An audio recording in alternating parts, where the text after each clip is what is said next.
Hello students, welcome back to the third part of the design and layout topic. I hope you have understood the previous module and are thorough with the various elements of design.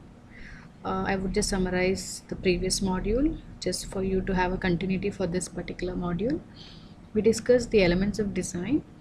Basically, elements of design are the visual tool that the artist or the designer use to create an art or an object. They are what makes up an image.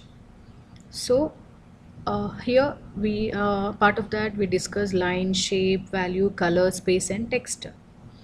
Here in this particular module we are going to discuss the principles of design. It is a way the artist use the elements of design in an art form.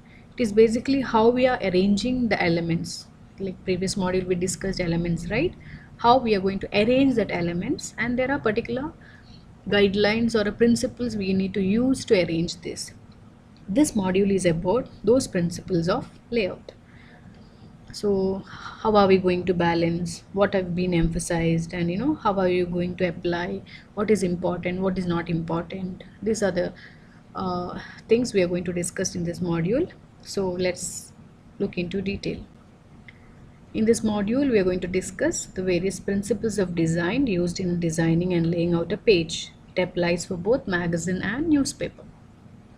At the end of this module, the students will be able to recollect and explain the various principles of design, also understand the principle, and they would be able to apply these techniques in designing their page in magazine or a newspaper. So these are the principles we are going to discuss in detail: balance, emphasis, proportion, hierarchy, repetition, rhythm, pattern, white space, contrast, movement, unity and variety. Now let's see in detail the first one, balance. Every element of a design, whether it is a typography, colors, image, shape, pattern, etc., carries a visual weight. Some elements are heavy and some draw the eye, whether some elements are lighter. The way these elements are laid out on a page should create a feeling of balance. So when we talk about balance, uh, most of the newspapers and magazines we find balance. Even in a web design page, the position of elements in a page determines how balanced the page appears. You may design a perfect balanced page, but when the reader folds the newspaper or scrolls the page, it comes out of balance. So it is important to make sure that when you design a page, it should be balanced on both the sides, whether it is on the top or the bottom or on the both the sides, on the left or the right. So in balance, we have two types of balance: symmetrical and asymmetrical. Symmetrical design layout is the elements of equal weight on either side of an imaginary center line, whereas asymmetrical balance uses elements of different weight, often laid out in relation to a line that is not centered within the overall design. I'll make it more simple. Symmetrical, when I say symmetrical, is achieved by placing elements in a very even fashion. If you have a larger heavy elements on right side, then you will have the same matching heavy elements on the left side. By centering is a easy way. There is a center. Both the sides you have elements of same weight. In asymmetrical, it is one of the most challenging one, as they don't, here you don't have elements of equal weight, but still the way they are placed, it would match and there is a balance. Let's look into the example. This is a balanced image. If you see, this is symmetric, you have a imaginary center line, and if you see elements of both the elements are of equal size and shape. This is asymmetric. Here you find the bottom part of this particular image is heavier, whereas this is not, whereas here you find the top part of the heavier, but this gives you an overall image of a balanced image, because here if you see, this side balances the image. One more example. Here if you look at this particular art, you find the images are balanced. One of this, here the balance of text and the balance of image. For this is an asymmetry. If you look at this first image, you find this image bigger and heavier. I'm sorry. this image bigger and heavier, whereas the same way here the font AIR is, the size of the font is also heavier. That's why balancing the image. The same way this photography where the sunset and the shadow of this image balances the image perfectly. Next we'll go to emphasis. Emphasis deals with part of a design that are meant to stand out. In most cases, this means the most important information of the design is meant to convey. When you are designing a page, you know what is important, what you want the readers to read first, what is important. So you try to make sure that it occupies the important space in your page. When we look into newspaper, the first page is always the important issue. So here, emphasis in a design, it creates an area or an object that is the focal point for a page. It is the way to make one element stand out in a design. Here, it can be applied using typography, shapes, colors, types. These are all used to show emphasis. The word emphasis itself says that importance. So look at these images. Here, if you see the colors are used, and here colors and shapes are used. Here the same way color and shapes. If you see, these images stand out of the other images because of use of different colors, different shapes. Same way you can use fonts and other elements of design in order for a content to stand out. Next one, proportion. Proportion is one of the easier design principle to understand. It is the size of the element in relation to one another. Proportion signals what is important in the design and what isn't. Like larger elements are more important and smaller elements are less important. Again, it's same with the emphasis. Like you try to make the element important by increasing its size compared to the other element, just to make sure that this is an important story or an important image or an object.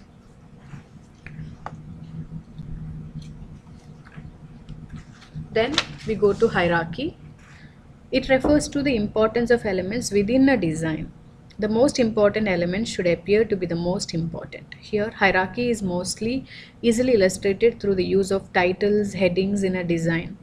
A title of the page should be given most important and therefore should be immediately recognizable as a most important element on the page. If you look into emphasis and proportion, this all is similar. The principles are all very similar. Hierarchy is placing the importance according to an order, like most important to the least important. So in a story, if you see, headline is the most important because headline draws the attention of a reader to the story. So headline should be bold and bold and big type compared to the subheadings and the story. So your headings, subheadings should be formatted in a way that shows their importance in relation to each other as well as in relation to the title and the body copy. These are some of the examples.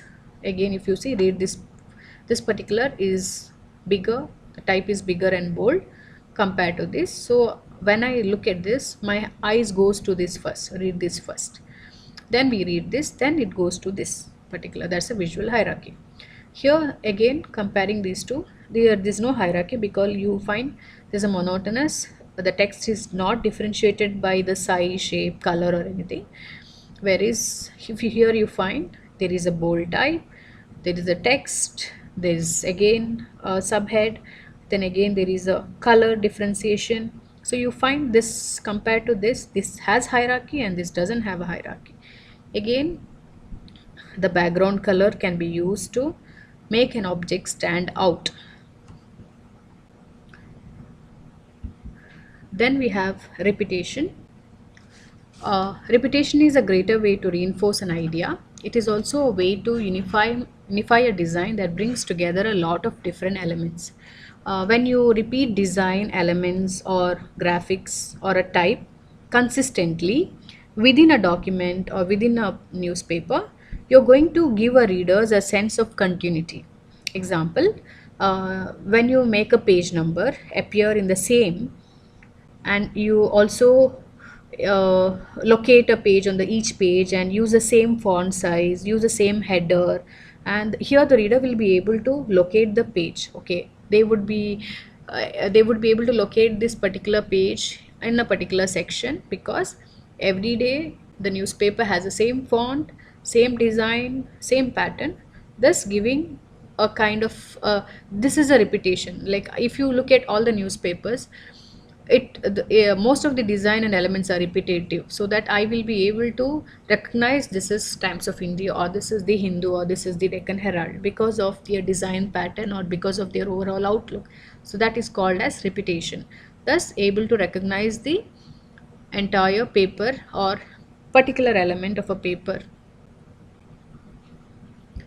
Then we have rhythm.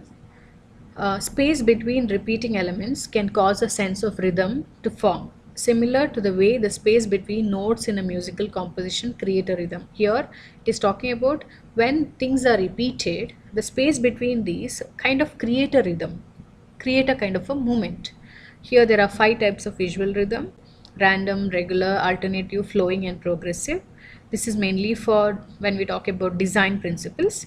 We For designing a page and magazine we need not apply, but I would want you to know about this. Then we have random rhythm have no discernible pattern. Regular rhythm follow a same spacing between each elements. Alternative rhythm follow a set pattern that repeats with each change, adding to a previously iteration. Rhythm can be used to create a number of feelings. Here, rhythm uh, tends to overall consistency and produce an understandable and visually appealing impression. Therefore, the brain responds to rhythm positively and thus recognize a pattern in a rhythm. So when you look at something, you start recognizing a pattern because of its, the kind of impression. If you look at this design, rhythm by radiation, so look at this, there's a kind of a pattern, and you you can follow a pattern here. And here, as a principle of design, rhythm is also known as repetition. It is actually repeating the same shape, line, or design to create a pattern. So let's come to pattern. Patterns are nothing more than a repetition of multiple design element working together. Even if you'd see rhythm here, again it is a repetition of a particular design, creating a rhythm. Here pattern is when you repeat a particular design and put them, then it becomes a pattern. The most common is wallpaper. Patterns are most a common example. In design, however, patterns can also refer to set standard for how certain elements are designed. For example, top navigation in a design pattern that majority of the internet users have interacted with. If you see some of the patterns or designs in your newspapers, or if you're surfing something, you have a particular idea about a pattern. So it actually allows you to uh, navigate the particular page on a particular website or any, because that you identify that particular element or a pattern. Next, you have white space. White space, also referred to as negative space, is an area of design that do not include any design element. The space is effectively empty. Here, white space gives an elements a design room to breathe. When I'm talking about design room to breathe here, so design have too much of most of the designs will have too much of text graphics on a page, and they're visually uncomfortable, and text in such a design may be difficult to read. Thus white space gives a layout a breathing room. So if you don't give any white space, what happened, the entire page will look cluttered and crowded, thus the elements of designs will not be able to have its own importance. Thus giving a white space will make them look separated from each other, but as a whole it will look as a perfect design. So here negative space can also be helped to highlight a specific content or a specific parts. It can also make elements of a design easier to discern. This is why typography is more legible when upper and lower letters are used, since negative space is more varied around lowercase letters, which allows people to interpret them more quickly. Here it is talking about using caps and lowercase to, again there's a white space, and also it talks about when between a headline and between a subhead there's a white space, able to identify what is the headline from the subheads or the body. This is an example of white space. This we also discussed in the previous module, the ruby was. If you look at this, you have two images. One is a was, another are two faces, two profile of a face. Again, some more examples for white space.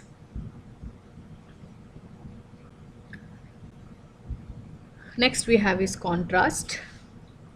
Contrasting elements make certain parts of the layout stand out or assume greater importance. Contrast between big and small, black and white, square or circles. It helps in readability of a text, like maybe using a black type on a yellow background. If you want to announce or if you want to shout out some messages, if you have an yellow background and use a black type, it stands out. Because yellow and black are contrasting colors. Then we have movement. Movement refers to the way the eye travels over a design. The most important element should lead to the next important and so on. This is done through positioning. The eye naturally falls on certain areas of a design first, emphasis, and other element already mentioned. So here if you look at first, you would look at the starting point of this image and your eyes will follow the image.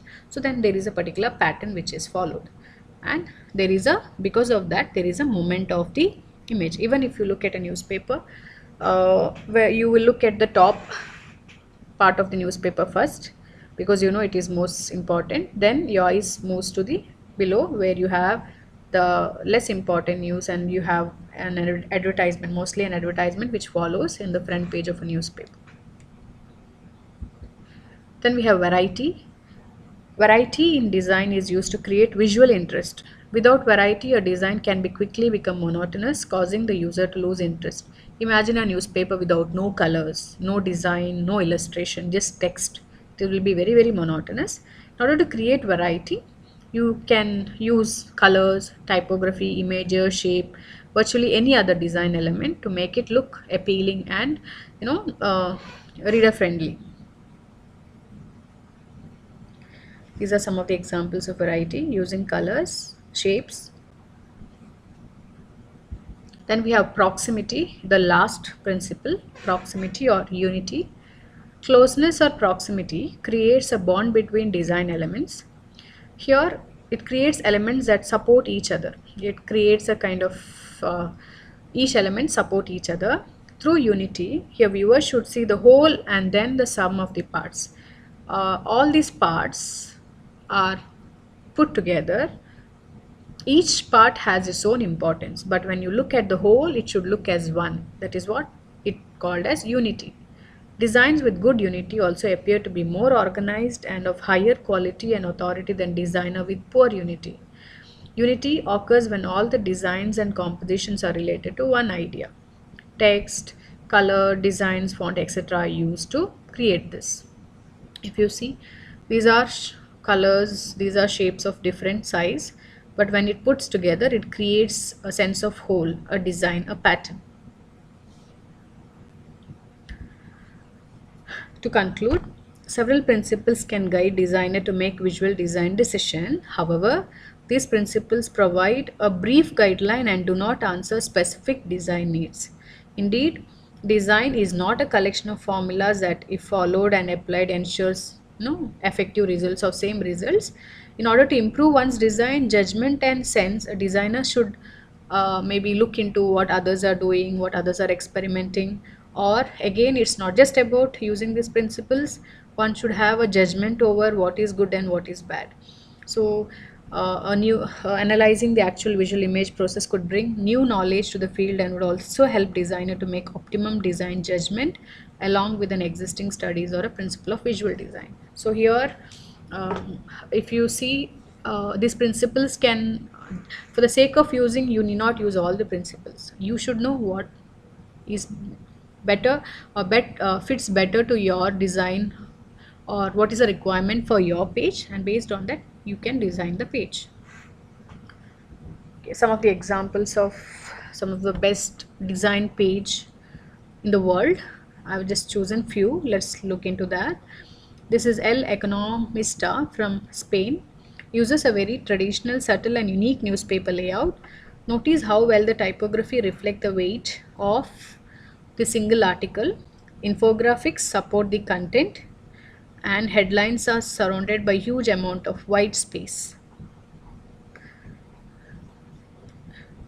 This is another example from the same newspaper. Again, infographics, headline, white space, and grids, columns. Very neatly designed page, not too much crowded, not too less. You don't find anything less or anything more in this page. Then we have Politiken from Denmark. Politiken has a very eye-pleasing, legible layout with soft neutral colors. Notice the clean horizontal packaging on the right hand side of the image below. The sharpness of the typography is breathtaking. Again, it has used an infographics. Again, it is a 4 column, and if you see it is 1, 2, 3, 4, 5 column image, but this 2 column image is completely taken over by this particular image. This particular image stands out. If you see, though this particular name of the newspaper, do not lose it is not out of focus still, though there is an image here. This is some more example from that. If you look at this, white space has formed a design, at the same time it has a visual appeal. Then we have Espresso from Portugal, which with rich colors, clean grid based layout, and concise typography. Notice how the colors are applied and how the content is separated. Again, a lot of white spaces, colors, illustrations, and arrangement of text in a even neat way. This is one more example. Then we have Guardian from UK. Guardian has recently finished its redesign. More vivid color, blocks, legibility, and the sharpness of presentation don't suffer here. Sorry. Then a nice example of how multiple colors have been used, not destroying the balance between visual and legibility. We have one more from India, Mint. Financial Daily in India uses large indentation for typography and elegant visual highlights to separate the content. It works well, both attractive, scannable, and easy to read. So this is one more. Hartford Courant from US is a standout in American newspaper market. The newspaper distinguishes itself with an enduring elegance in design and typography. Through conservative in their approach, designers engage readers with bold use of visual contrast between their quite understandable style and gusty photography and illustrations creates a tension that captures the attention of the readers. This is one of the best one which I liked. The Smell of Success. If you see here, the way it is designed, you have a pattern which talks about there's a perfume bottle, and the fragrance of that is given through a pattern here, and the white space and the text, thus giving quite a creative look for the page. So this is all about principles of design. I hope you have understood. If you have any doubts, please contact me over the phone, or you can leave a message. Thank you.